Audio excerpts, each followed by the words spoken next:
Des justes corps scintillants et des engins à la pointe de la technologie, c'est aussi ça le monde de la gymnastique rythmique.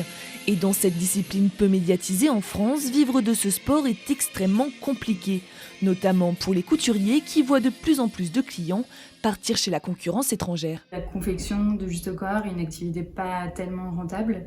Il y a une concurrence avec les pays de l'Est qui est super rude et qui en fait fait dégringoler tous les prix. Et du coup, c'est très difficile de gagner sa vie. C'est pas un métier qu'il faut calculer à l'heure. Si on calcule le travailleur, c'est très déprimant.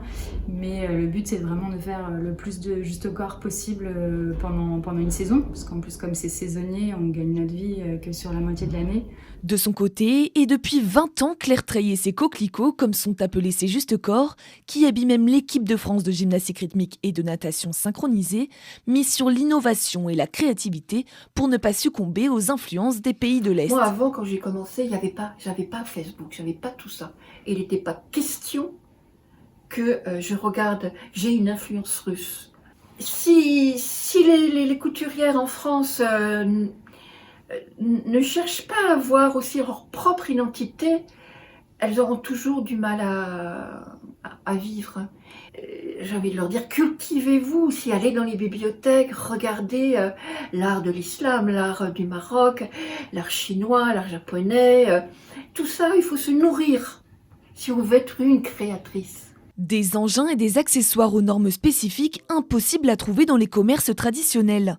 Si les offres se multiplient sur Internet, la boutique Eurogym à Paris est la seule à exister physiquement en France. Avec des licenciés répartis partout sur le territoire et des étrangers de passage uniquement lors des grands tournois parisiens, il faut se rendre indispensable pour survivre. Vous tendez les doigts, vous allez chercher derrière, vous enroulez. On est dans un milieu où on a beaucoup de jeunesse, beaucoup d'enfants, donc il est important de pouvoir les conseiller au mieux par rapport à leur âge, par rapport à leur catégorie, par rapport à leur niveau. J'essaie de me démarquer par rapport à ça, justement, c'est pour ça qu'on se bat pour rester présent, malgré tout ce qui s'est passé cette année, les conditions sanitaires et les difficultés économiques qu'on a pu connaître. Mais je pense que jusqu'à présent, on arrive à tirer un peu notre épingle du jeu par rapport à ça, et je pense que pour les clients, c'est quelque chose d'important aujourd'hui. L'épidémie du Covid-19 fait peser de nombreuses incertitudes sur la saison à venir. De quoi freiner les gymnastes à investir et fragiliser davantage les affaires des entreprises liées à la gymnastique.